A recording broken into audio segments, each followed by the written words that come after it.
পাবনায় বাস ও ট্রাকের মুখোমুখি সংঘর্ষে ৩ জন নিহত হয়েছে। এ সময় আরও ১০ জন আহত হয়েছে।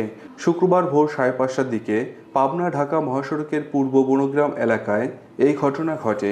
পাবনার মাদপুর হাইওয়ে থানার ভারপ্রাপ্ত কর্মকর্তা মুস্তাফিজুর রহমান জানান, নারায়ণগঞ্জ থেকে পাবনাগামী পাবনা এক্সপ্রেস নামের যাত্রীবাহী একটি বাস ভোর ৫:৩০টার দিকে পাবনা ঢাকা মহাসড়কের সাঁথিয়া উপজেলার পূর্ব বনগ্রাম এলাকায় পৌঁছালে বিপরীত দিক থেকে আসা পাথর বোঝাই ট্রাকের সাথে সংঘর্ষের ঘটনা ঘটে। এতে ঘটনাস্থলেই ৩ জন মারা যান, আহত হয় অন্তত ১০ জন। নিহতদের ৩ জনের পরিচয় পাওয়া গেছে।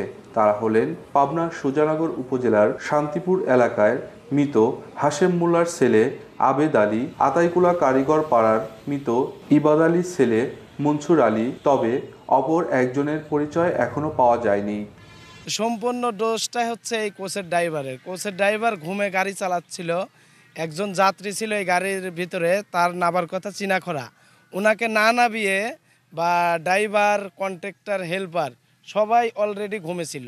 ঘুমের কারণে এই টাকালাকে মেরে দিয়ে অনেক একটা ক্ষতি করেছে। পাবনার কণ্ঠ, নিউজ ডেস্ক।